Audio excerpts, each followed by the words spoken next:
buenos días a todos ustedes, bienvenidas a una sesión más de el ciclo de conferencias en las epidemias y su impacto cultural, que forma parte de el seminario La Ciudad y la Pandemia, que el Programa Universitario de Estudios sobre la Ciudad hemos preparado para todos ustedes, dedicado en esta ocasión a todo el ciclo está dedicado a revisar cuáles han sido estos impactos en un área tan importante como es el de la cultura. En sesiones anteriores lo hemos visto en términos de impacto en la salud física y mental, en términos de los efectos en los sistemas alimentarios, en el sistema de movilidad, en los ámbitos comunitarios y de habitabilidad, que en cierta forma también se va a tratar hoy. Pero justamente para concentrarnos en el ámbito específicamente de la cultura, tenemos con nosotros a una especialista muy destacada, otra universitaria muy destacada, la doctora Lilia González Servín. Lilia, muchísimas gracias por estar con nosotros, te agradecemos mucho que nos brindes esta oportunidad de conocer tus trabajos.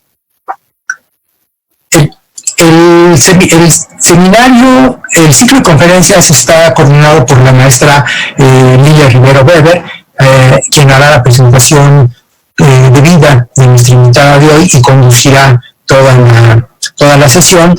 Como ustedes saben, el formato es exposición de nuestros invitados, dejando al final un espacio para que la intervención de todos ustedes que nos están siguiendo.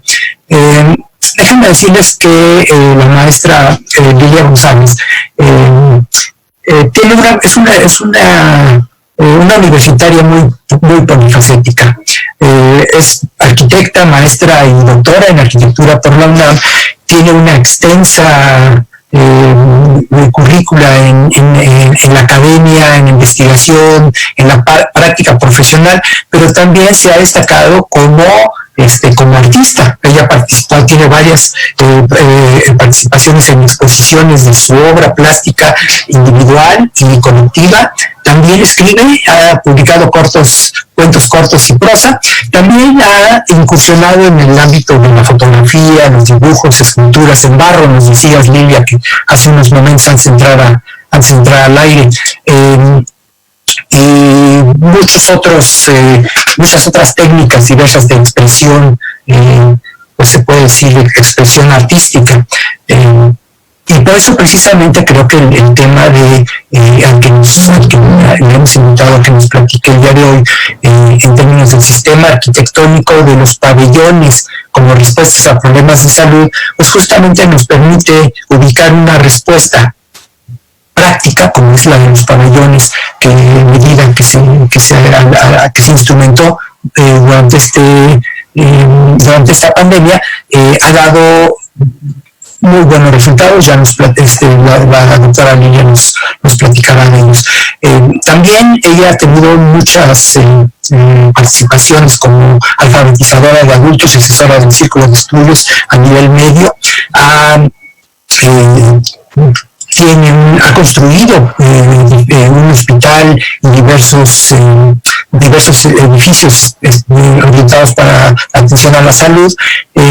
Tiene un proyecto internacional que tiene que ver con una retrospectiva de la arquitectura para la salud en Ibero y Latinoamérica. Desde el 2009 no tiene este proyecto. Y adicionalmente coordina la red latinoamericana de historiadores de arquitectura hospitalaria, en donde participan investigadoras de Argentina, Bolivia, Brasil, Chile, Ecuador, Perú, Portugal y por supuesto México, de representantes de varios estados de la República. Así que tenemos el honor de contar con su presencia hoy. Te agradecemos nuevamente, Lilia, tu generosidad para compartir con nosotros tus experiencias. Y bueno, los dejo en manos de la maestra Lilia. Lilia, adelante, por favor, y felicidades. Muchas gracias, doctor Delgado, y muy buenos días tengan todos ustedes. Bueno, en efecto, la presencia de nuestra invitada el día de hoy como bien ya lo dijo el doctor Delgado, toda esta integralidad dentro de su manera de ser profesional y de ser humano en la vida es verdaderamente impresionante, Lilia.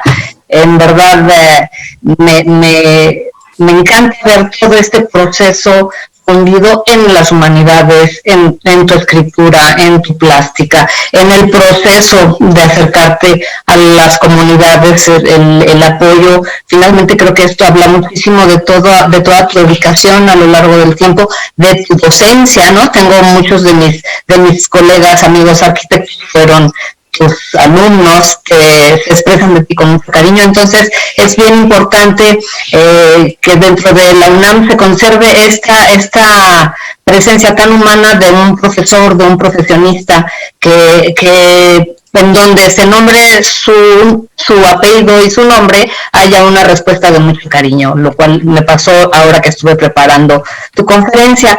Y bueno, creo que el tema de hoy es por demás interesante porque es también adentrarnos, como lo habíamos dicho en las conferencias pasadas, en la historia.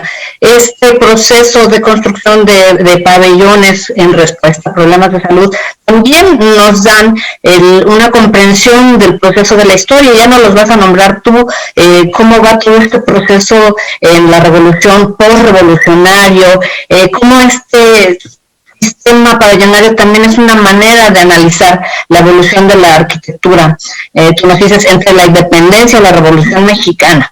Entonces, bueno, yo sin extenderme más, te cedo la palabra, te agradezco nuevamente el aceptar estar con nosotros en este ciclo de conferencias y bienvenida, doctora Lilia González Servín. Gracias, muy buenos días. Se los agradezco mucho, para mí es un honor estar aquí exponiendo pues algo de lo que hemos estado trabajando con una intención pues de que se pueda difundir una lección histórica, que es a lo que me han encontrado yo en la historia, y pues es un tema que apasiona cuando encontramos que hay cosas que se pueden aplicar para los momentos que estamos viviendo. Entonces vamos a hablar del sistema pabellonario, o sea, desde el punto de vista de la arquitectura, pero pues es un tema que va no solamente para la arquitectura hospitalaria, sino también hay referentes para la vivienda y para todos los géneros en la arquitectura. De hecho, porque se hizo una normativa posteriormente de haberse iniciado todo un proceso como antecedente, después se va a aplicar en estos géneros arquitectónicos con la intención de que la arquitectura contribuya a la salud, que a mí me parece que es algo fundamental, ahora muy actual. Debemos de contribuir en todas nuestras prácticas, desde ahora sí de cualquier trinchera, trabajar para que las epidemias pues no lleguen, y si llegan, pues ahora sí que sus efectos sean los menores, ¿no? Y vamos a empezar el tema. El tema es una lección en la historia, es una lección que debemos retomar precisamente para ver qué podemos hacer en los tiempos actuales. Si empezamos, por favor. Aquí está el concepto. La arquitectura debe contribuir a la salud.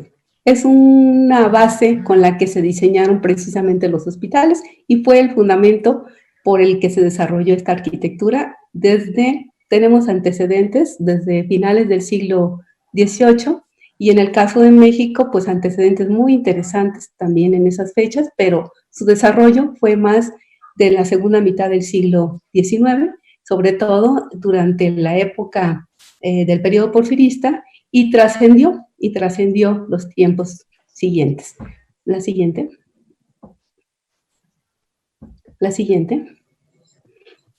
Bien, ¿por qué? Porque es necesario proyectar una arquitectura responsable, humana, o sea, estamos hablando para las personas, y ese carácter preventivo. Decía yo que justamente para este momento actual, los conflictos bélicos, tanto que hemos sufrido y bueno, han sufrido otras naciones, más las enfermedades, han ayudado a disminuir. Pues no han ayudado, pues en este caso han mermado a la población. Y bueno, tenemos una serie de enfermedades, otras convertidas en epidemias, otras pandemias, etcétera.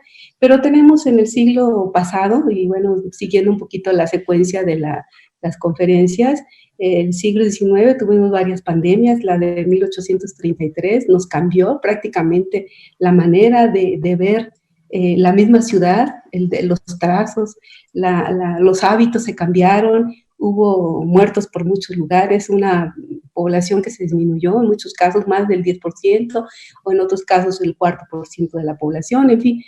Pero tenemos también junto con ello otro problema. Parte de las calamidades que ha sufrido nuestra población, aparte de las pandemias y enfermedades, también las hambrunas. Hemos tenido hambrunas muy fuertes, una para registrar aquí nada más en ese siglo.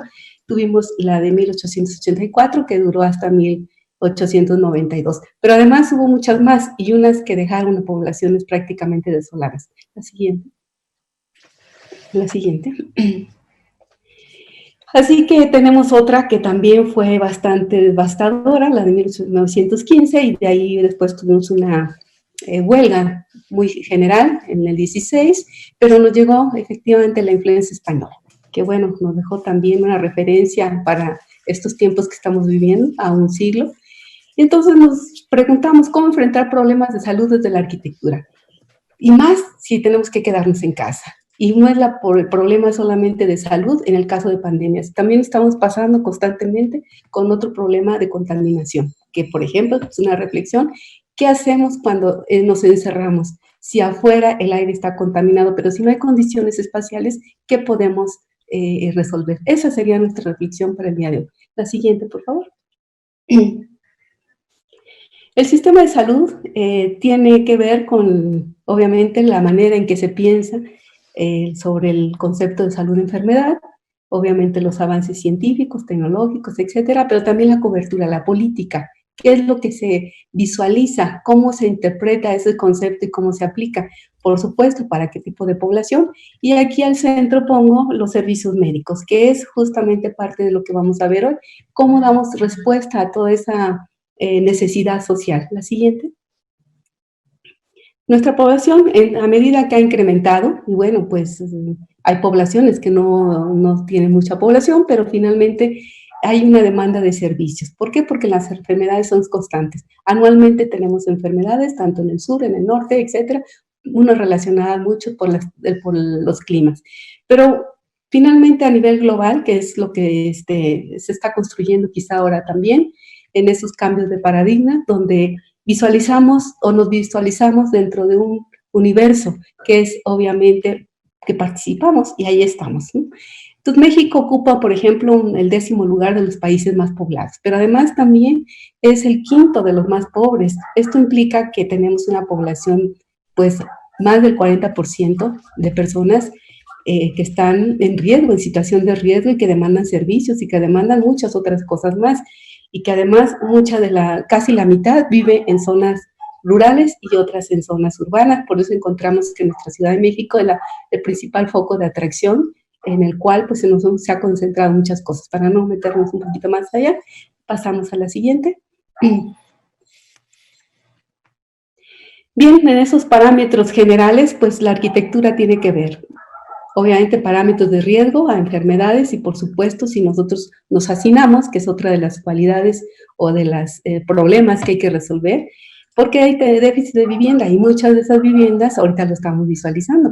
O sea, no hay las condiciones para estar bien o que se provoca una situación de riesgo y de ahí se derivan otro tipo de situaciones que no son nada buenas para las personas. Y bueno, la accesibilidad de los servicios de salud que tiene que ver con la cobertura. La siguiente.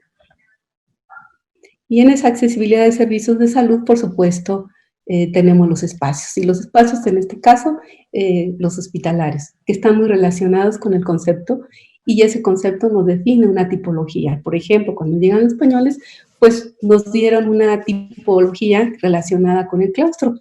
De ahí que el concepto que se tenía, que era pues un espacio para bien morir, pero además es un concepto del miedo, el miedo que se provoca porque las enfermedades están ligadas obviamente a un castigo divino. Y bueno, si visualizamos aquí en esta imagen, vemos cómo ese potencial de concepto religioso se va disminuyendo al paso del tiempo. Y llegamos al siglo XVIII, donde vienen los cambios, las revoluciones, tanto científicas, tecnológicas, en fin, o muchos cambios sociales que nos empezamos a ver que ya el espacio puede visualizarse de otra manera. ¿Y por qué de otra manera? Porque es el espacio donde podemos incidir para mejorar las condiciones de habitabilidad y, por supuesto, en este caso, sería para la salud. Así que vamos a ver en esta parte, la siguiente, por favor,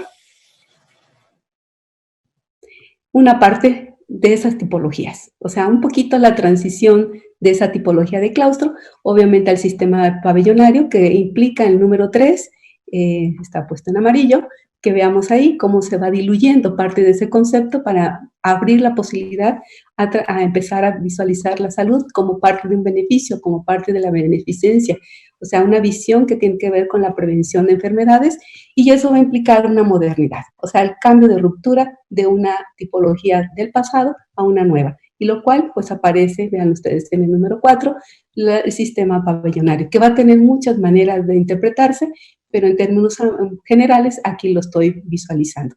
Y en el número 3 es parte de esa transición que vamos a visualizar, porque las rupturas no se dan de tajo, o sea, hay cosas que se vienen moldeando y van dando paso a nuevos cambios. La siguiente, por favor. Así que en esos antecedentes tenemos una arquitectura que tiene condicionantes, pues no tan intuitivas, aquí le puse un poco intuitivas, de habitabilidad, pero en realidad sí hay la visión de tener mejores condiciones en el espacio. ¿Y qué hicieron precisamente en esta tipología de claustro? Pues obviamente poner los patios como un elemento de composición, de habitabilidad, obviamente con circulando corredores, con fuentes que son elementos no decorativos, sino son para almacenar agua, para dar el servicio a estas estructuras. Las orientaciones contra los vientos dominantes. Al principio, pues los primeros hospitales se ubicaron, obviamente, donde decidieron con la conquista, pero poco a poco ya existía, pero ya después se hizo una normativa ponerlo contra los vientos dominantes, porque se pensaba que los aires eran miasmas, aires corrompidos, incluso después va a incorporarse el agua, etc. Y bueno, pues eran orientados, en el caso de México, obviamente al sur, porque en el norte vienen los vientos del noreste, entonces había que alejarlos si había una población para que los vientos no pasaran por estas estructuras, contaminaran a la población. O sea, ya vemos antecedentes de esa visión de prevención.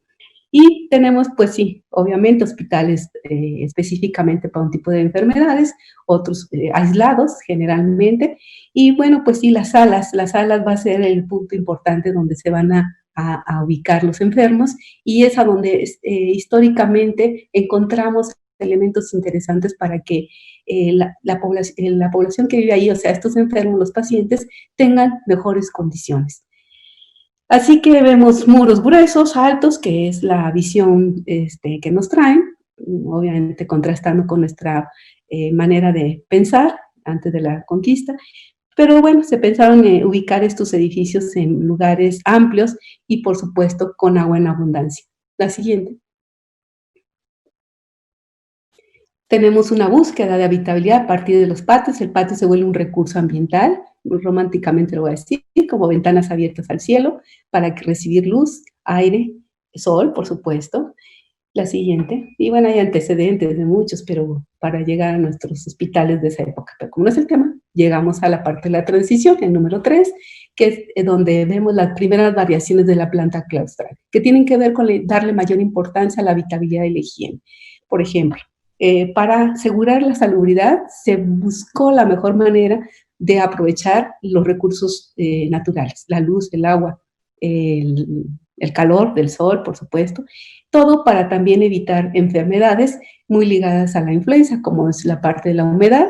Y, por ejemplo, en este caso, vemos a la parte superior izquierda un hospital relacionado en Cuba, de mediados del siglo XVIII, donde ya vemos las salas más amplias para que pase y circule el aire. Un patio que ya rompió el esquema de la composición de claustro. Y ese patio al centro, una capilla, porque bueno, todavía tenemos la liga ideológica, pero ya hay sistemas de circulación de eyecciones, el abastecimiento de agua. Perdón, aquí me muestra todo completo. Tenemos otros hospitales que se van quitando en las plantas altas, ciertas estructuras, ciertos cuartos, para que se convirtieran en azoteas y poder pasar la luz, el aire, a la parte, sobre todo luz, a las partes bajas. O otro recurso que se llegó a utilizar mucho, incluso en las viviendas y en muchos otros lados, es que los patios se ampliaron. Y se ampliaron y las plantas bajas se hicieron más altas precisamente para que entrara luz. Y además, en los corredores, las ventanas se abrieron a piso o se les pusieron ventilas y bueno, de ejemplos de estos encontramos muchos, sobre todo en estas épocas.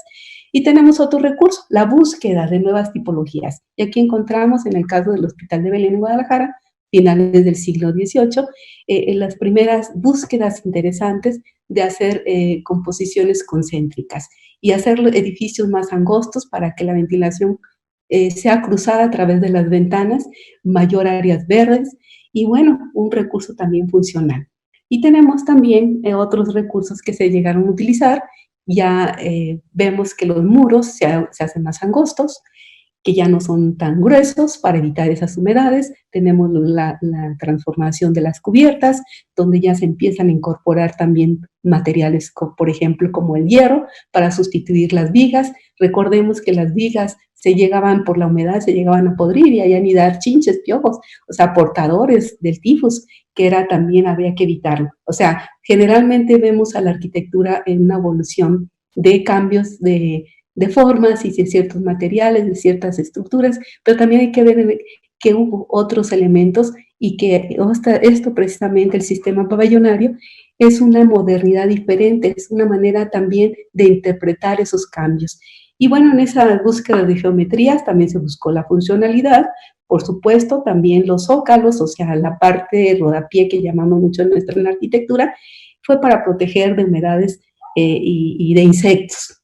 Además de cada vez la posibilidad de poner materiales fáciles de lavar. Es como si fuera un sándwichito donde la parte exterior debe estar más lisa y la parte interior para que en caso de lluvia, pues esa humedad no pase esas partes, que no penetre a las construcciones. Va a ser el recurso que lo vemos en toda la arquitectura.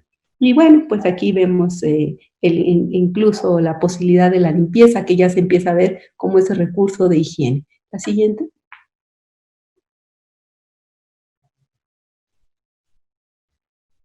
Bien, en el ambiente internacional, la salubridad y higiene son unas ideas de progreso que se van introduciendo poco a poco en el caso de América, concretamente en el caso mexicano. La salud pública va a cobrar un papel importantísimo, obviamente, para mejorar y además, cuando aparece el concepto de la salud pública, ya no lo estamos ligando al concepto religioso. Y ahora está ligado más al concepto científico. Y de ahí que la ciencia médica, pues obviamente, encuentre nuevos hallazgos, la enseñanza, la investigación, pues para reforzar la práctica va a ser mucho más intensa y va a haber muchos cambios a nivel interior. Y bueno, en el caso de la arquitectura, pues obviamente para ayudar a contribuir, obviamente, a evitar que las enfermedades. Los edificios se empiezan a clasificar de acuerdo, bueno, ya están clasificados tiempo atrás, pero ahora con una visión, diríamos, más científica, de ir calculando incluso el aire, el oxígeno para cada uno de los pacientes. Y eso implica, pues, automático, qué hay o cómo se puede purificar el aire que entra a estos lugares. Por eso las áreas verdes van a jugar un papel muy importante, va a ser una forma terapéutica que se va a retomar. La siguiente, por favor.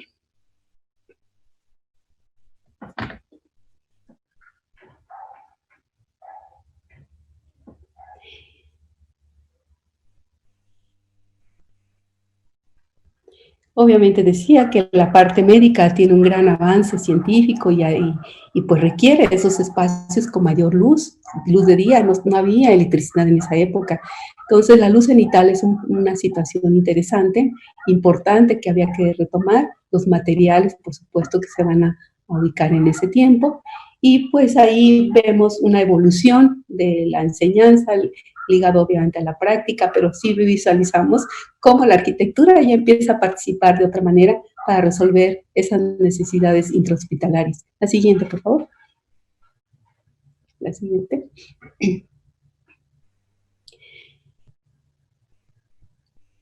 Bien, ya aquí entramos en la parte, pues casi la mitad de nuestro siglo XIX, donde el liberalismo económico entra, obviamente con una postura de un liberalismo social, donde obviamente vemos el problema social, a las enfermedades, donde se incluyen a los valores morales, valores civiles, en este caso, públicos y general, para el bien común. ¿Y qué quiere decir eso? Que las construcciones empiezan a asumir ese papel civil, público y general. Los hospitales se van a convertir de esa manera, y de ahí tenemos nuestros primeros hospitales, obviamente ligados, y ligado a eso, pues todo lo que tenía en manos de la Iglesia pasan a formar parte de una estructura social general.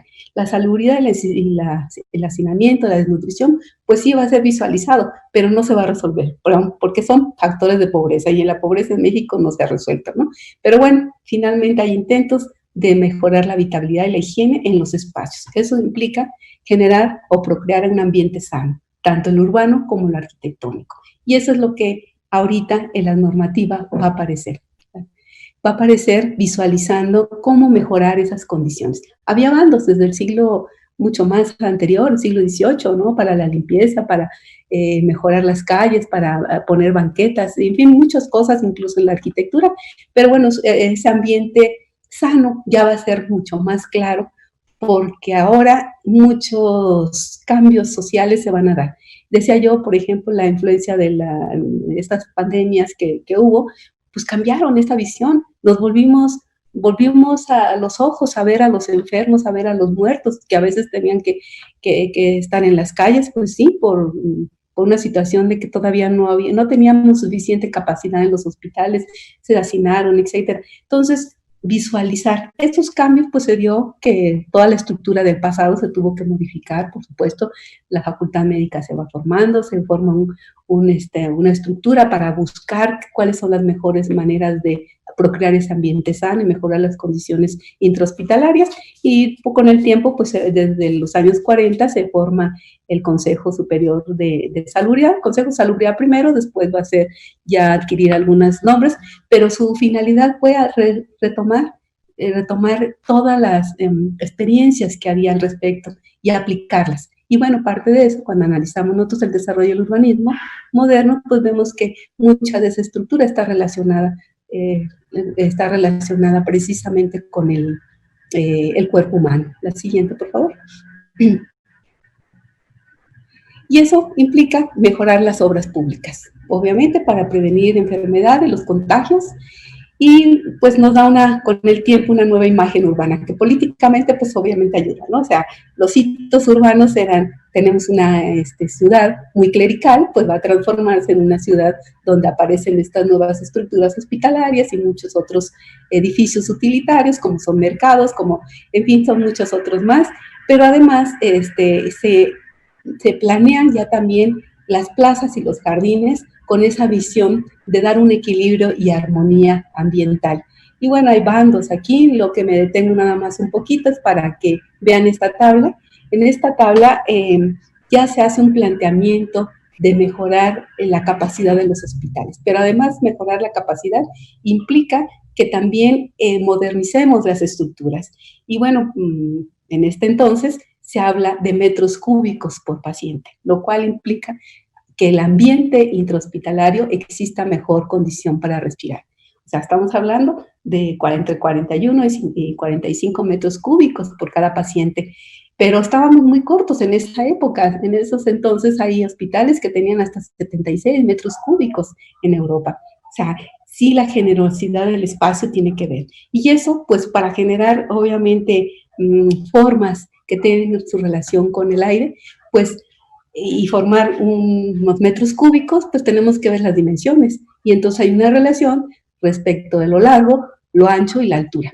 De ahí que muchos hospitales tuvieran 5 metros de alto, pero después se hizo una media, por decirlo así, y se manejó casi 4.5, que eso fue una medida muy aplicada, todavía muy adentrado el siglo XX, para el caso de las colonias como la Roma y, bueno, algunas otras que se formaron en este entonces para los espacios. Pero porque se va a hacer esa normativa, hay que insistirlo mucho.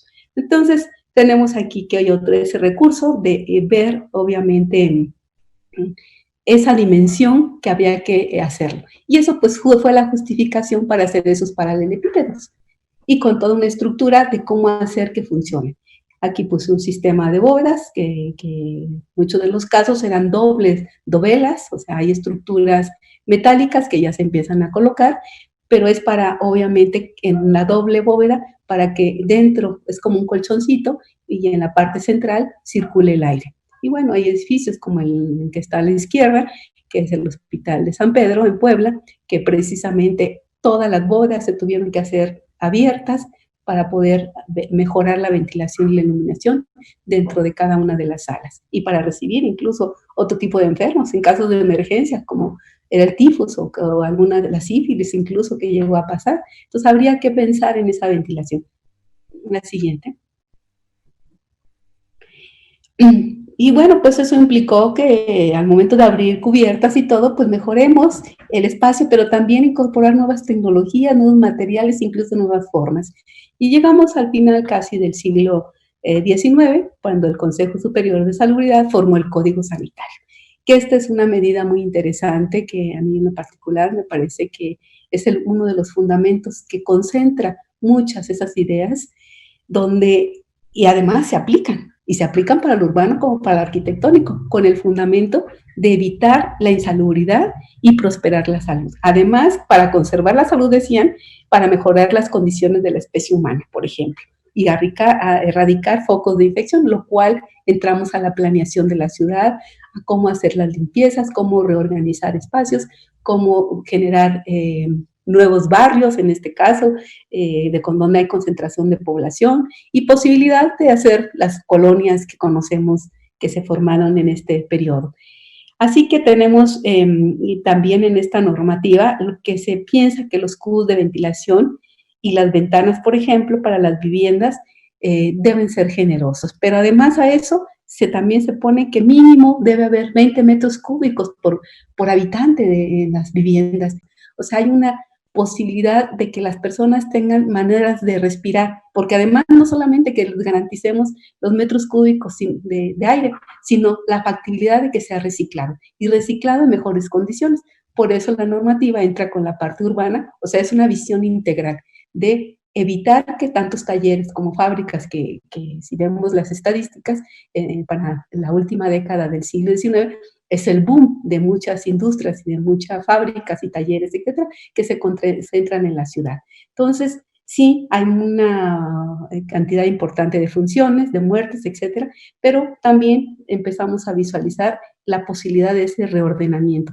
Y este Consejo de Salubridad y toda esta normativa, pues vemos en el periodo porfirista, pues se aplica en todo el país, básicamente en todas las capitales de la República. Por eso encontramos una tipología muy clara que le llamamos dentro de la arquitectura las formas eclécticas. Pero bueno, sí son formas, pero en el fondo estamos viendo un sustento que tiene que ver con la salubridad y con la higiene. La siguiente, por favor. Así que la salud y la higiene es un recurso de progreso, de modernidad, que afianza precisamente ese proyecto porfirista.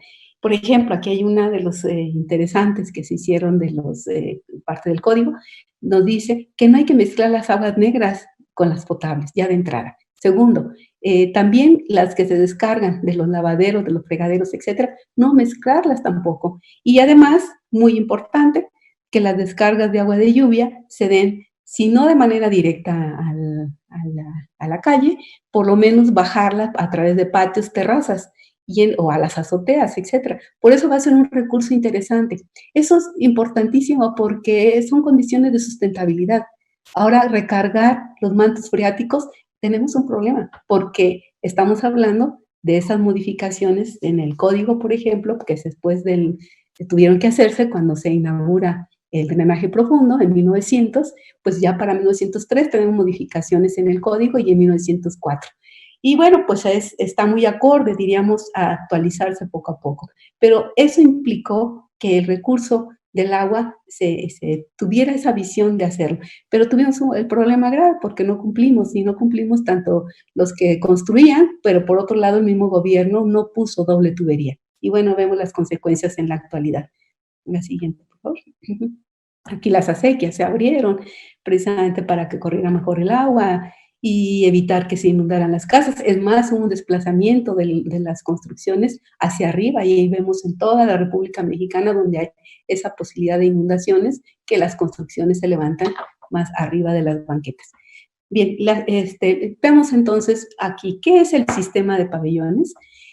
El sistema es, decía yo, que ese es el fundamento que la arquitectura contribuye a la salud.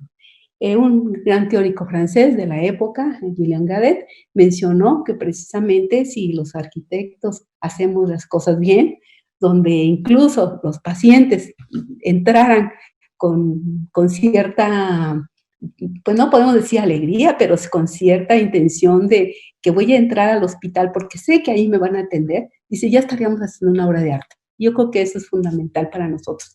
Y bueno, para resumir mucho de lo que ya hemos dicho, el soleamiento, la ventilación cruzada va a ser parte importante de lo que se debe de considerar precisamente para el sistema de pabellones. Las cubiertas se convierten en azoteas y se les da una funcionalidad diferente. Hay unas diferentes formas también de trabajarlas. El entresuelo se convierte en un sótano.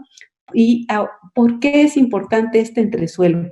Porque al levantar ese nivel de piso, decía yo, las humedades no pasan a la planta baja, pero además de que no pasan a la planta baja, también es factible de limpiar por los roedores, por las chinches, por los piojos, por alacranes y por muchas otras situaciones.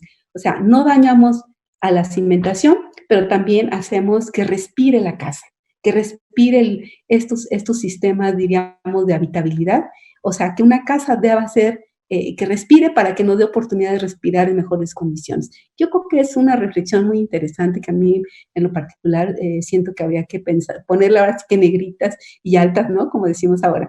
Y bueno, muros angostos, sí, claro, para proteger esas humedades, pero también evitar enfriamientos. O sea, aquí ver el recurso de las orientaciones para que tampoco entre corrientes frías, sino que además nos permita en lugares calurosos sí que entren corrientes frías, pero en lugares fríos al revés, ¿no? Entonces, la higiene es importantísimo, nuevos materiales se van incorporando tanto en pisos, en los aplanados o revoques, decimos, en las cubiertas y todo. O sea, incluso aquí se entran nuevas tecnologías, se empiezan a meter, las cerámicas eran muy caras, pero sí se ponen los pisos que llegamos a conocer de prensado con arena y pastas, que es más, en cada sala se ponía de diferentes colores para distinguirlas, y bueno, se utilizó mucho en las viviendas y en muchos otros lados, muchos años después. La franja sanitaria, que se decía yo, es un recurso precisamente de terapéutico, rodea a las construcciones. Tenemos hospitales, por ejemplo, en Mérida, que las franjas sanitarias eran hasta de 12 metros, con doble o triple a veces arbolado. Entonces, son árboles, no son jardines que conocemos ahora, cubresuelos, pastos, etcétera, sino áreas frondosas. ¿Por qué? Porque esa es la intención, que filtre el agua por los árboles. Incluso se pensaba qué tipo de árboles habría que poner en muchos de los hospitales que tenemos ahora, pues hay incluso especies de árboles que ya están en algunos casos hasta en extinción.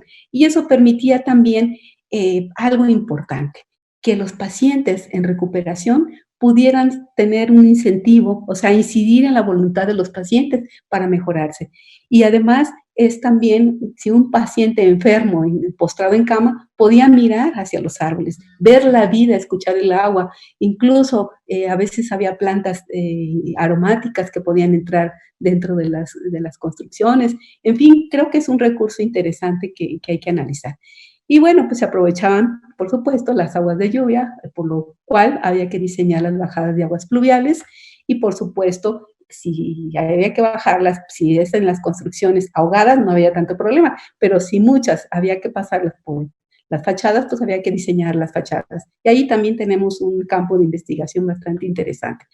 Bien, tenemos rampas y bueno, muchos otros elementos a nosotros como arquitectos, empezar a diseñar como una unidad, y una unidad tenía que estar no solamente el espacio, sino hasta los mecanismos para abrir las puertas y entrar en el diseño en muchas cosas. Por supuesto, hay nuevos materiales que se van incorporando, el cristal va a ser uno de ellos que va a estar, los vitroblock, que por cierto en últimos años se volvió a poner de moda, pero también fue un recurso que desde entonces se llegó a utilizar. La siguiente, por favor. Aquí lo tengo ya de manera muy sintética, ¿sí? Cómo entraba en la mañana y en la tarde el sol, o sea, cruzaba estos paralelepípedos y llegaban hasta la parte central, o sea, que el calor podía llegar a las piernas o a los pies o a de las camas para los enfermos. Aquí está en la parte baja del lado izquierdo y del lado derecho, perdón. Igual como las ventanas tenían diferentes tipos de mecanismos para que circulara el aire. Incluso, no solamente para que circulara el aire, que entrara luz. Y vemos que son ventanas rectangulares. Eso es interesante, porque si de la parte de arriba entra, vean ustedes la trayectoria del sol, ahí está.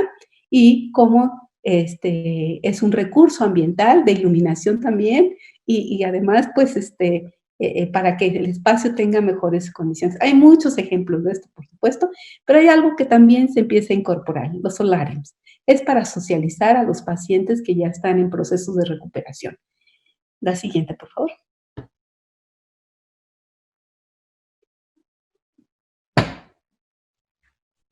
Y aquí está de manera muy sintética cómo cruza la ventilación y cómo ese sótano, diríamos que está, es como un registro que cruza todas las habitaciones. Vean ustedes en toda la arquitectura que se construye del norte al sur de nuestro país, o sea, eso que llamamos ahora dentro de la arquitectura del eclecticismo, tiene este recurso, porque la normativa lo manifiesta y eso es un recurso ambiental, pero para la salubridad y la higiene. Obviamente hubo chimeneas también, que en las noches se abrían, con un sistema muy interesante en el Hospital General y en muchos otros lados se llegó a utilizar, para que por ahí durante la noche salieran los humores malignos y garantizar que hubiera incluso durante la noche la circulación del aire. Las mismas puertas de entre las salas tenían un mecanismo para abrirse, aunque estuvieran cerradas, y las mismas ventanas podían hacerlo, pero en la parte interior el recurso ambiental también estaba en el diseño de estas puertas. Bien, la siguiente. Aquí pasamos entonces a ver que se van mejorando las condiciones, tanto no solamente funcionales, ambientales, que tienden a la prevención de la mortalidad dentro de los hospitales. Pasamos a ver cómo se va incorporando de la luz, el aire, después el sol, que en el sistema de pabellones, más la higiene y el confort. Posteriormente, pues vamos viendo que es necesario articularlos y esto de la articulación es también algo interesante entre cada pabellón, precisamente para poner en movimiento a los pacientes, hacer que las personas caminen, que es fundamental. Ahora los espacios pues parecen sistemas de reclusión donde no se puede uno mover a veces, aunque tenga uno la posibilidad de caminar. Y creo que es un recurso interesante. Y bueno, con el tiempo se fue perdiendo ese recurso ambiental. Tenemos una transición, que ahí es lo que me mencionaba precisamente la maestra Lilia, que precisamente posterior a la revolución se hicieron edificios muy interesantes en el sistema de pabellones, algunos aislados, otros articulados. De hecho, tenemos al INER, que todavía ahorita es nuestro hospital, pues así clave para toda esta pandemia que estamos visualizando, y está en un sistema articulado de pabellones. Y hay otros que se fueron haciendo con el tiempo, en los años 40 sobre todo, cuando ya se visualizó a la articulación, pero en vertical. Y bueno, pues ahí tenemos otras variaciones, después ya se va sustituyendo algunos elementos del recurso ambiental para incorporar otros nuevos como la eficiencia y bueno, algunos otros mecanismos ya más, pues no tan naturales. La siguiente. Bien, aquí hay otro elemento que se incorporó, que está muy de boga en nuestra actualidad, las famosas azoteas verdes. Pero bueno, pues ese fue un recurso también que se utilizó en los hospitales. Aquí tenemos el Hospital Lariboisière, por ejemplo, en Francia, que después en muchos otros lugares se llegó a dar. En el caso de México no fue tan necesario porque no tenemos los climas tan extremosos como existen en Europa y en otros lados. Pero toda la parte central, que son jardines, abajo están laboratorios y están muchos otros servicios. Y bueno, en América, en Argentina y en muchos otros lugares hemos encontrado este recurso. Pero arriba tenemos unas áreas bastante interesantes, verdes, que son precisamente de ambulatorios y que son lugares incluso donde se puede escuchar música. Y bueno, no me voy a detener mucho en ese espacio, pero quería mostrar que este recurso de los espacios para poder aprovechar las partes bajas fue muy interesante. La siguiente. Tenemos otro hospital interesante, igual con esta visión, pero bueno, aquí habla para hablar un poquito de la parte de la integración urbana. Hay una estructura, obviamente en un sistema de pabellón, que está ligado a una ciudad. En muchos de los casos, por ejemplo, en el caso del Hospital General, cuando se planteó en México, posteriormente incluso hospitales como La Raza y el mismo INER, pues generaron ciudad. O sea, allí no había una traza, se pusieron y fueron núcleos hospitalarios que formaron y jalaron las trazas urbanas. Claro, la normativa decía que había que hacerlos alejado de las poblaciones, pero bueno, caso de Mérida, el caso de Toluca y de otros lugares, pues la dinámica del mismo hospital que necesitaba que los pacientes estuvieran con constante ida y vuelta hacia la ciudad, pues generó que crecieran, no había otra posibilidad, ¿no? Pero es aquí esta referencia, por ejemplo, aunque se construyeron como una estructura a nivel de forma pabellonares en el nuevo hospital, ya no existe el recurso ambiental, si lo alcanzamos a visualizar. Las orientaciones son otras, el recurso de la circulación del aire también son diferentes. La siguiente. Esta arquitectura de carácter preventivo, por ejemplo, este edificio es el mismo, el del PAO. Aquí se alcanza a visualizar en el corte de la maqueta que había todo un movimiento en la parte baja, pero vean ustedes la escala humana, o sea, en las partes bajas, lo que son los sótanos. O sea, existe en Europa una normativa que se dice que sí, todas las construcciones deben tener sótanos, pero si son habitables, tienen una altura. Si no son habitables, tienen otra. Pero perdón, lo quiero decir, son arriba, o sea, superior a lo que manejamos nosotros en la actualidad con nuestro reglamento de construcciones. Ahí vemos el vitroblock, vemos materiales y vemos esa riqueza, ¿no? De formas que atraen. Ahora es un museo y hay colas y colas para entrar, pero finalmente era el lugar donde la gente se iba a curar.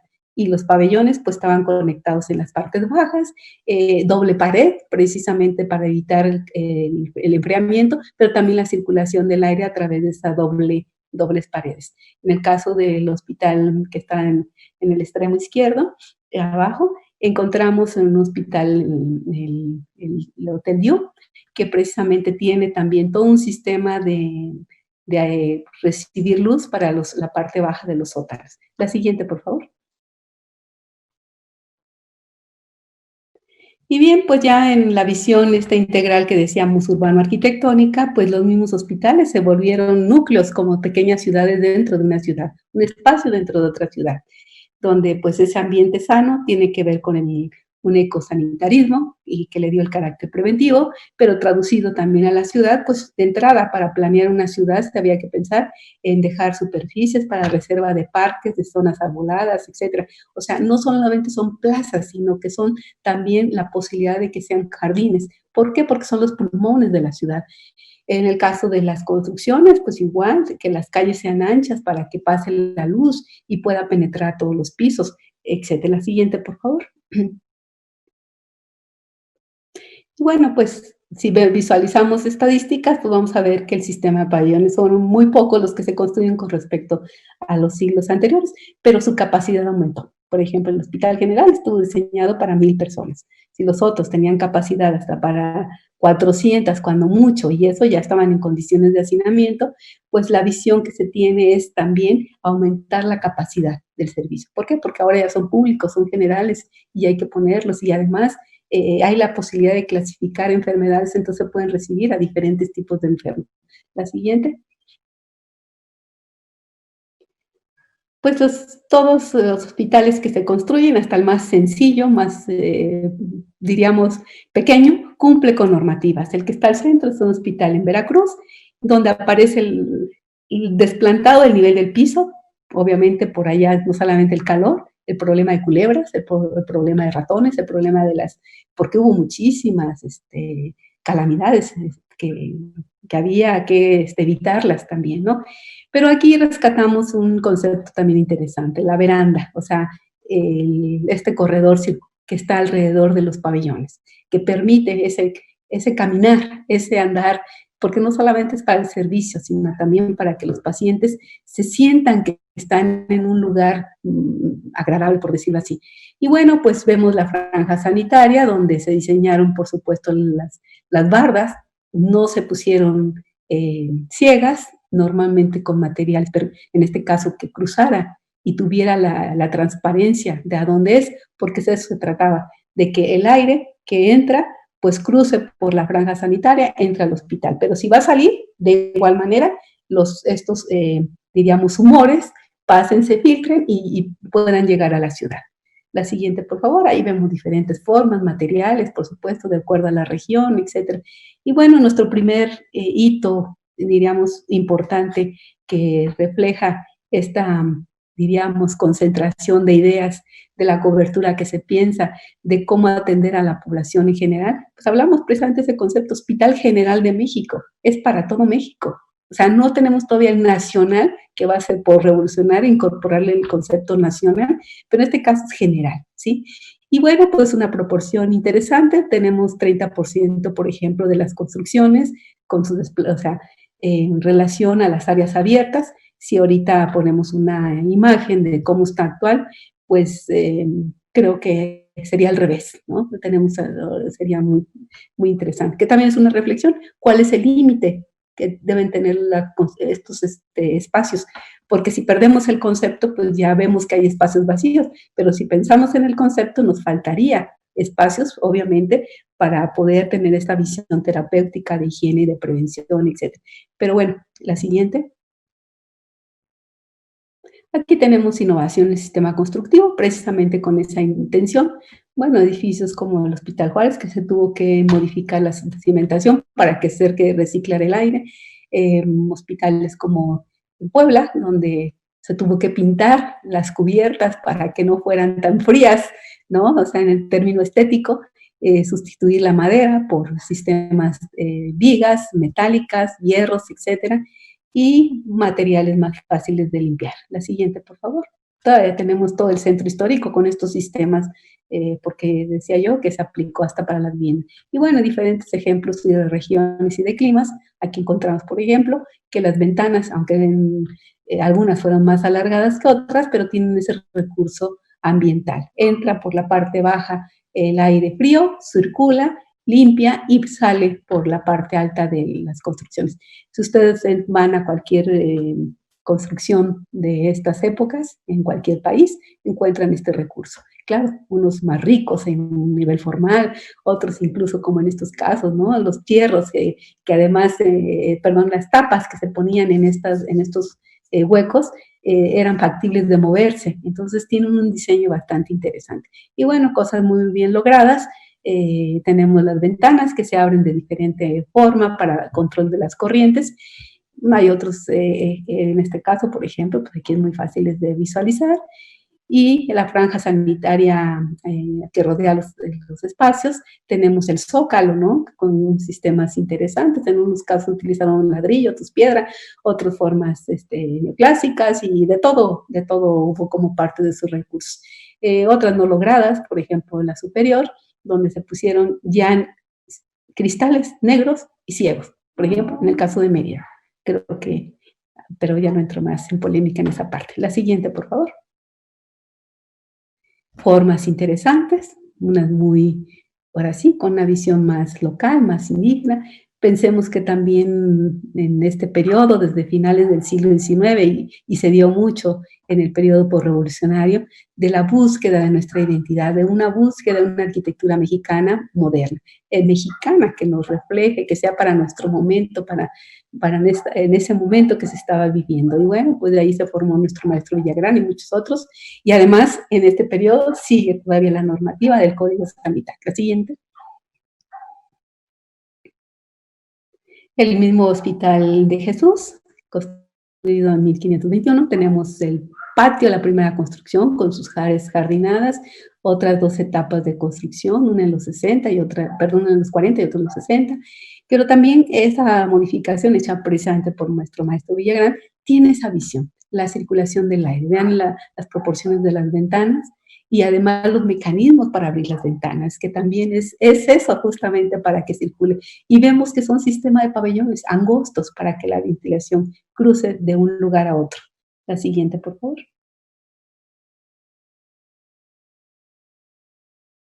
Y bueno, pues ya bueno, aquí creo que se encimaron dos imágenes, pero bueno, finalmente la prevención que estuvo planteada con esa normativa, pues nos da diferentes formas de interpretarlo, ¿no? Decía yo que estos edificios hay la normativa que nos dice que entre el espacio comprendido entre el suelo y el piso de las habitaciones bajas estará ventilado hacia el exterior, pero además nos dice que lo mínimo debe ser 70 centímetros. En muchos casos se amplió. Por ejemplo, decía yo que las colonias modernas, es más, hospitales que se construyeron alrededor de lo que fue, diríamos, la ciudad en ese entonces, pues también utilizaron esto, pero hicieron un sótanos todavía mucho más generosos. Después se convirtieron en bodegas. O en otros casos lo han utilizado para sistemas de toda la estructura que se requiere, aires acondicionados y etcétera, ¿no?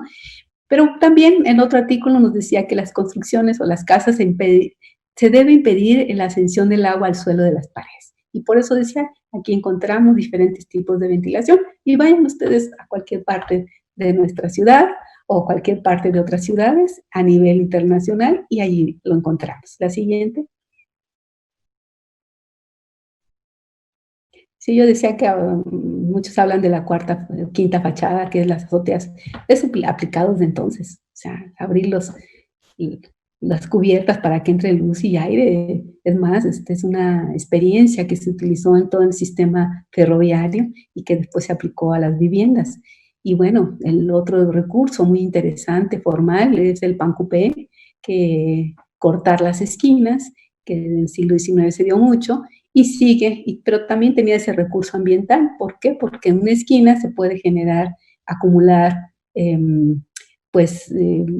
inmundicias, por decirlo así, pero en este caso incluso es un recurso de composición, nos permite la circulación del aire y en muchos de los casos hasta se ponían cúpulas o bóvedas o domos para que permitiera el paso de la luz cenital.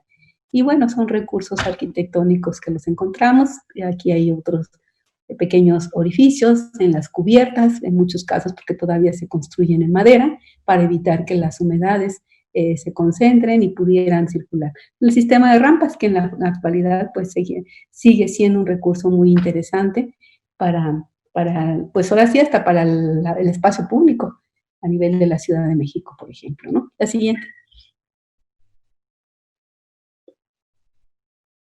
Y bueno, aquí una tabla muy general de cómo las mismas ventanas fueron cambiando.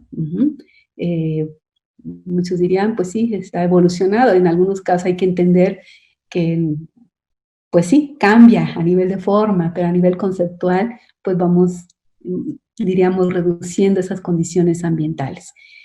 Ahora vemos en la parte inferior ventanas que, pues sí, entra luz, pero ya no hay ventilación. Claro, existe el recurso tecnológico, sistemas electromecánicos, etcétera, que también habría que revisar, porque no solamente es a nivel de costo, sino incluso de transmisión de algunas enfermedades en algunos casos, y no se les da mantenimiento, por supuesto, ¿no?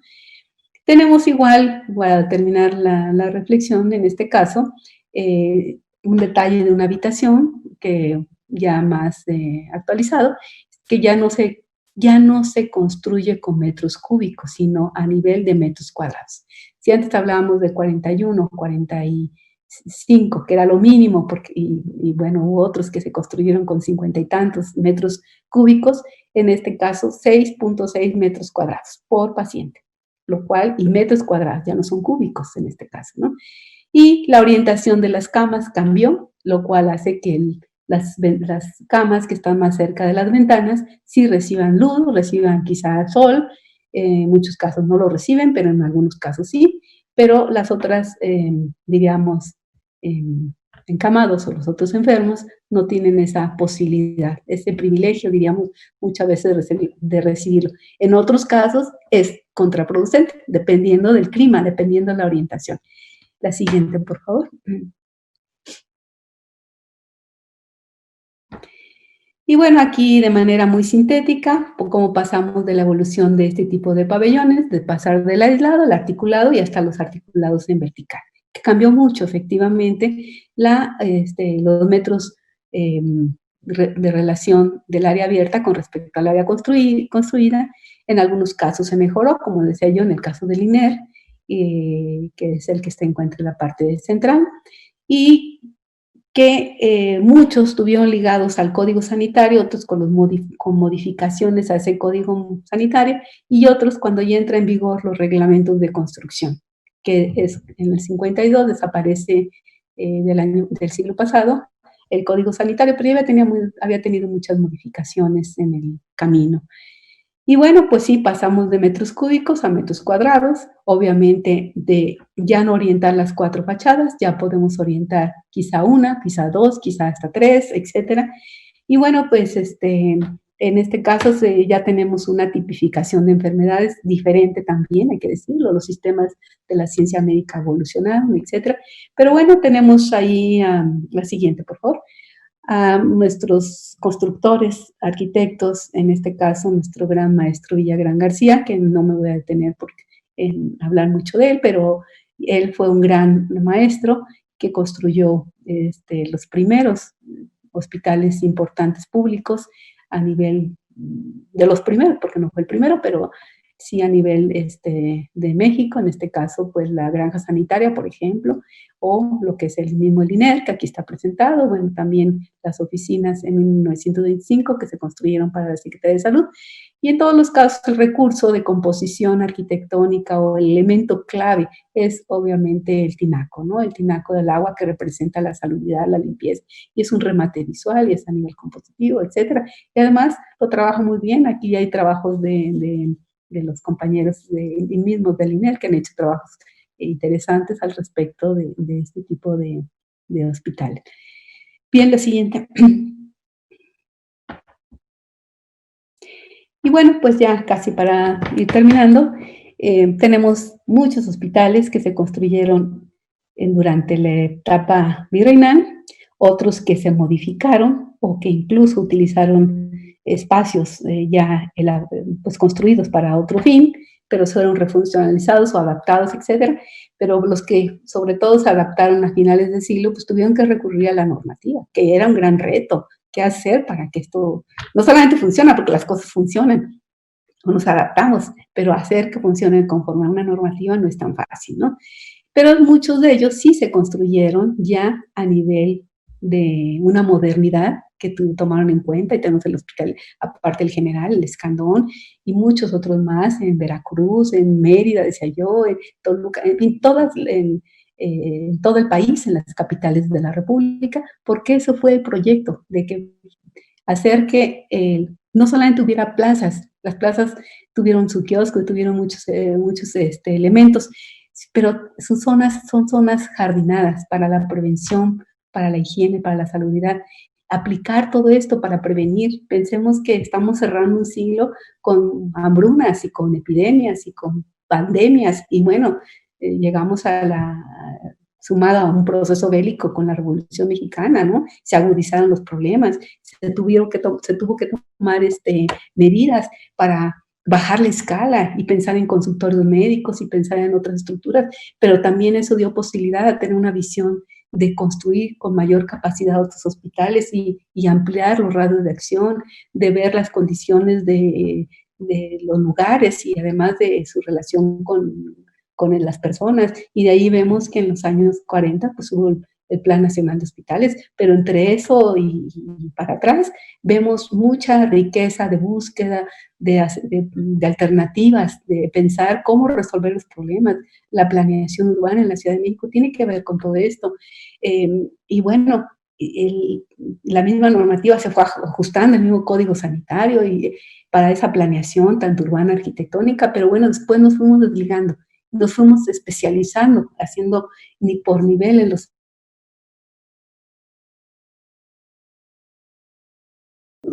Una construcción interesante de hospitales, la infraestructura se amplió en cantidad, en calidad, y por supuesto que vemos así vemos en color verde, muchos hospitales siguen en funciones. Creo que es una reflexión tan interesante que si vemos a nivel mundial, tenemos hospitales que todavía están en funciones, que se construyeron en el sistema de pabellones, aún una normativa que se está aplicando en la actualidad, pero siguen, o sea, nos resistimos como sociedad, ¿no?, a dejar estos espacios.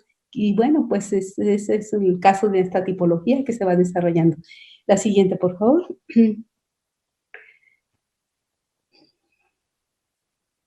Y bueno, pues ya los tiempos cambian, entramos a visualizar una nueva tipología, pasamos del sistema de pabellón a el sistema de monobloc, que ya tiene otras concepciones, otra manera de entender la situación.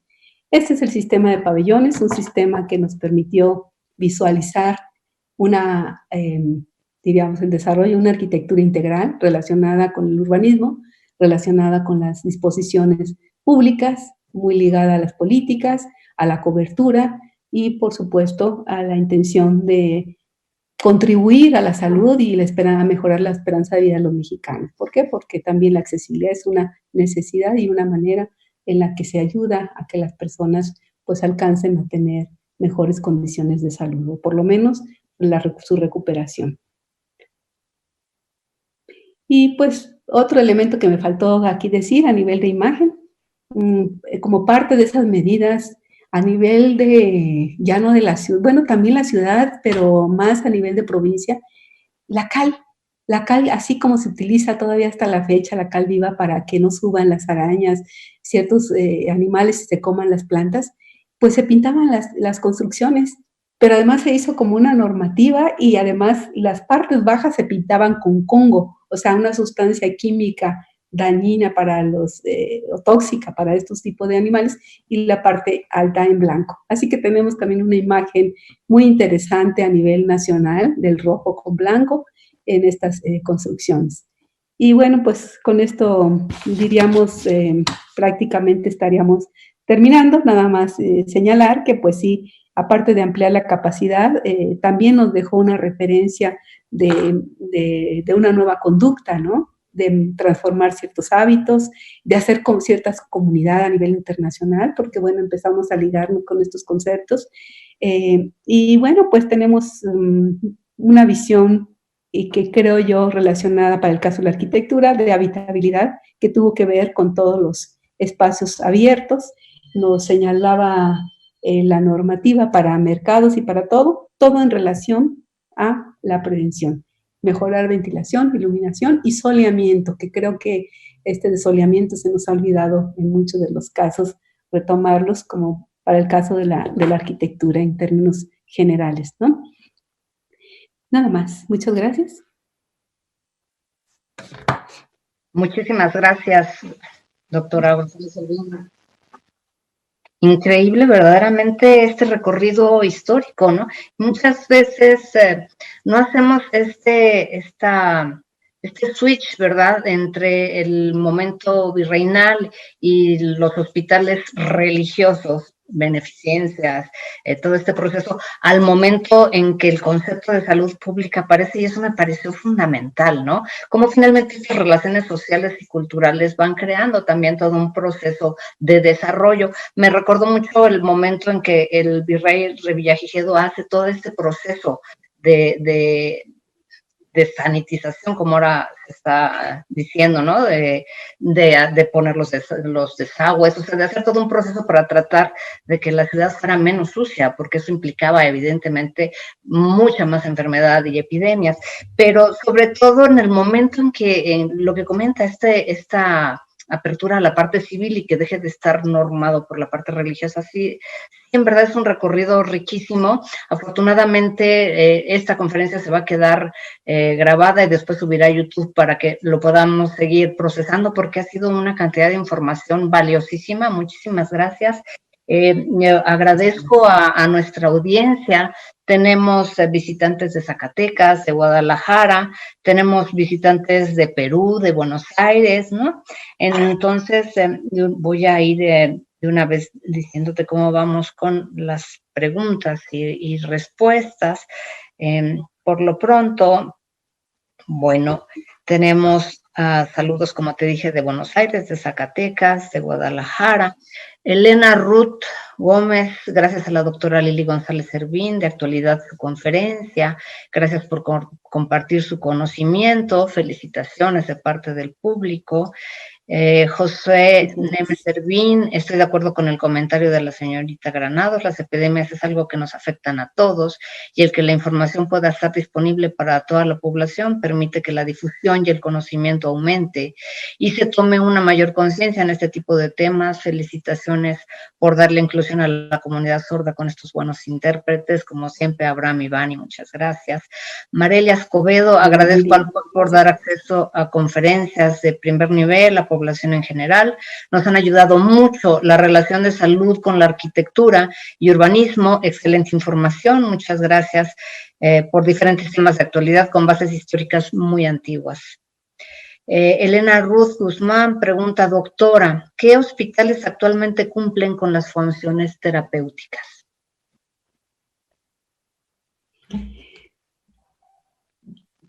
Creo que tenemos pues cambios en el tiempo. El hospital, el INER, yo creo que es uno de nuestros ejemplos actuales. Aunque el Hospital General fue el primero que se construyó y con todo esto, ha tenido mucha saturación, muchos espacios que se han constriñido, en fin. Pero todavía el hospital, el INER, en el caso de México, tiene, diríamos que es un ícono todavía para nosotros, mucha área abierta. Se han tratado de respetar, de hecho los directivos han hecho mucho trabajo, actualmente están trabajando todo en relación a todos sus cambios, siempre han tenido respeto a esta situación.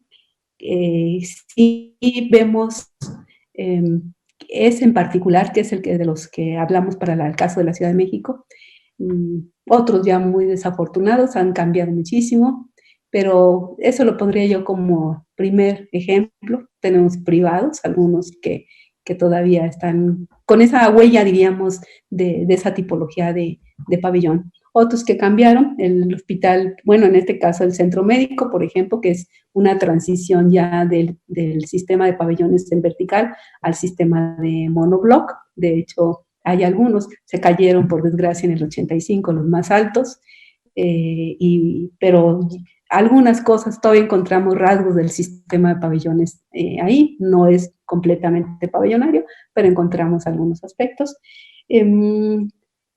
Creo que ese es el que más, la raza, el mismo que se diseñó a finales de los 40, que se diseñó precisamente como el primer de los edificios ya como hospital pabellonario en vertical, ya desde el inicio ya tenía cambios. Todavía encontramos cierta huella del diseño original, lo mismo que decía yo del caso del centro médico, pero en lo particular sería el cardiología, que tú estuvo ligado un poco porque el maestro Villagrán todavía aportó, y encontramos sobre todo en la zona de hospitalización, ¿no? Que es forma curva, que sigue el seguimiento del sol, por ejemplo, o que hay cierta privacidad y el manejo de la ventilación, que me parece también interesante. Pues serían los que hablo en el caso de la Ciudad de México. A nivel del interior de la República, en Mérida tenemos todavía hospitales que también están funcionando con sistema de pabellones, y por supuesto a nivel internacional, el mismo Lariboisière que decía, o sea, construida a mediados del siglo XIX, sigue en funciones como hospital, ¿no? Y bueno, podría hablar de muchos otros en otros lugares, pero sí hay todavía en Argentina mismo, ahorita hablando, tenemos hospital como Fiorito, ¿no? Que también, San Pedro Fiorito, y algunos otros más, vimos Rivadavia, y bueno, hay una lista muy larga. De mismo Perú, en Chile, en todos lados, estos hospitales pabellonarios que conservan muchos todavía una buena parte de su estructura, otros ya con servicios adicionales, que es normal, la tecnología y nuevas necesidades están planteadas, ahí están, pero en el caso de México creo que sería ese, el INER. Sí. Muchas gracias. Fabiola Valdelamar dice, descubrir la historia de nuestro país a través de la arquitectura es muy motivador. Gaby Luna, doctora, excelente presentación, el contenido claro y enriquecedor, felicidades. Una pregunta, ¿qué bibliografía recomienda para acceder a esta información y dónde está disponible? Muchas gracias y saludos desde Querétaro, nos dice Gaby. Sí. Bueno, pues ahí sí, las publicaciones mismas que hemos hecho nosotros, ya estamos en el proceso de la quinta. Precisamente el primer el libro que trabajamos fue el Sistema Arquitectónico de Pabellones en Hospitales de América Latina, donde ahí hacemos referencia de muchos hospitales, tanto de México como de a nivel de Latinoamérica. Después, como vimos que el tema era tan amplio y tan interesante, modificamos y pusimos registro del sistema arquitectónico de pabellones en hospitales de América Latina. Y de ahí salieron 3 publicaciones, pero ya como una colección. Yo soy la coordinadora, editado por la UNAM. Posteriormente hemos estado trabajando ya de manera particular. Hay una página que tenemos, que es la TAM, de nuestra, así es, del Hospitales Latinoamericanos, para consultar algunas cosas. Algunos escritos, algunas revistas que si busca usted sistema de pabellones es posible que lo ubique. Hay algunas particularmente, hay otras que se han hecho en otros lugares, y de lo que yo he hablado en particular lo puede encontrar en nuestras publicaciones. Con esa visión tengo mi trabajo de tesis pues bueno, podrían ser las dos, tanto la maestría como del doctorado, que lo puede consultar en la biblioteca de la universidad. Claro, ahí está un poco más en extenso, porque bueno, ya son tesis, ¿no? Pero también podría ser. Y por otro lado, pues hay mucha bibliografía no tan concentrada como lo hice. O sea, esta la puede encontrar si busca este sistema de pabellones, si busca el sistema TOLET para el caso de las ventilaciones, o en la normativa en el caso del código sanitario, que también está dividido en 2, o sea, hay una parte que está en el archivo y otra que está en el hospital, en el archivo Mora. Y tenemos, pero ya de manera concentrada para facilitar el trabajo, podría ser en estas publicaciones que hemos elaborado. Muchas gracias, doctora. Cintia Gómez le pregunta, con lo que hasta ahora se conoce de este virus, ¿qué aportaciones puede hacer la arquitectura para prevenir la propagación de enfermedades que funcionen de manera parecida? ¿O qué es lo que actualmente están discutiendo en la arquitectura para contribuir a la salud a propósito de la actual pandemia? Muy buena pregunta. Estamos que renovar. Creo que aquí estaría el primer paso, tener conciencia. Creo que eso es lo que necesitamos hacer, que creo que por ahí vamos. Yo siento que hay cierta sensibilidad en el ambiente. Tenemos que tener conciencia que en todas las prácticas que hagamos, no solamente la arquitectura, desde cualquier trinchera, decía yo, podemos mejorar. Así como se ha hablado de esta parte de la sustentabilidad y todo, pero hay que integrar. Yo creo que tenemos que tener un pensamiento más integral en relación a la naturaleza, en relación a la sociedad, en relación que somos una unidad, un binomio, o sea, somos humanos y como humanos vivimos y como seres vivos necesitamos, obviamente, también participar de todo esto. Esa es también una de las visiones que se hicieron a finales del siglo XVIII, por la que se vio también y surgió este concepto de pabellones, que somos seres vivos. Y ahí está Humboldt, que hizo estudios precisamente para visualizar, ¿no?, que ciertas plantas crecen en mejores condiciones teniendo humedad y teniendo cierta condición ambiental. Y bueno, se tradujo para otros en ver esa posibilidad de las enfermedades, porque algunas se transmiten más rápido en unos lados que en otros, o qué podemos hacer. Y de ahí se vio la posibilidad de que la mente es el cuerpo sano para que la mente sea sana y buscar esas nuevas alternativas, y el espacio es parte nuestra. Entonces yo creo que eso es primero, hacer conciencia de que efectivamente sí existen las pandemias son muy frecuentes, algunas han sido muy devastadoras más que otras. Cada año tenemos pandemias y bueno, muchas incluso son enfermedades estacionales, que así se les indica, pero finalmente son brotes en ciertos lados, en fin. Pero yo creo que ahí, ¿qué podemos hacer desde el punto de vista de los espacios, tanto abiertos como públicos? Y bueno, ahí va para todos, ¿no? No solamente la parte de la arquitectura, porque creo que aquí nos falta a nosotros primero hacer conciencia y saber que somos responsables de que estamos haciendo casas pequeñas cada vez, donde fomentamos el hacinamiento, fomentamos que no haya mejores condiciones, por ejemplo, para la higiene, para la salubridad, en fin. Hacemos edificios cada vez más altos, donde hay personas adultas, cada vez somos adultos y más llenitos. Entonces, ¿qué hacer? Pues necesitamos movernos, necesitamos que tampoco tan rápido nos suban en un elevador. O sea, si hay problemas cardíacos, tenemos que visualizar todo eso, ¿no? Entonces, sí tenemos un recurso que hay que cuidar, todo el ambiente, por supuesto, o sea, toda esa visión de poder evitar que se dañe y mejorarlo. Yo creo que estamos en esas dos opciones. Los arquitectos todavía estamos en ese proceso de desligarnos de que somos entes independientes, que tenemos que estar ligados ahorita a lo que menciona usted, maestra, ligados obviamente al urbano, obviamente a toda una condición de comunidad. Y yo creo que ese es lo que estoy yo visualizando, que otra vez empezamos a ver que más que ese nacionalismo, ¿no? De ver que qué pasó en España, pues nosotros no, y nosotros sí, no. O sea, que está sucediendo y que sucede y que eso que sucede puede llegar. Entonces, ¿cómo hacer? Pues prevenir. ¿Cómo hacer? Pues si los espacios no reúnen las condiciones, revisémoslo. Revisemos las normativas. O sea, ahorita no es posible, nos ponen un tope de que no podemos bajar la altura a 2.30. Perdón, pero ya 2.30 es así, rascarle los pies al vecino de arriba. Entonces, creo que sí tenemos que visualizar que hay cosas que están en el tiempo, que se hicieron, son lecciones de arquitectura, por eso yo decía que hay que rescatar esta lección de arquitectura que nos permita reflexionar.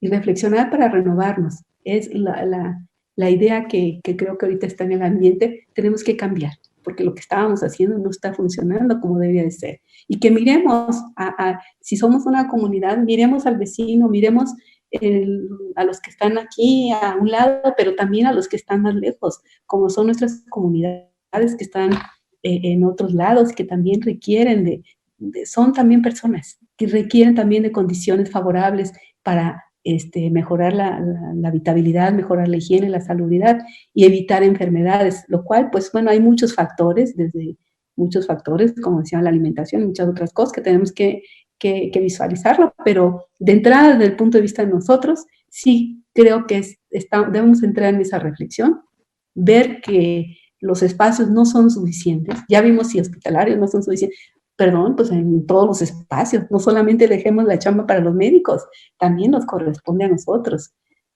mejorar.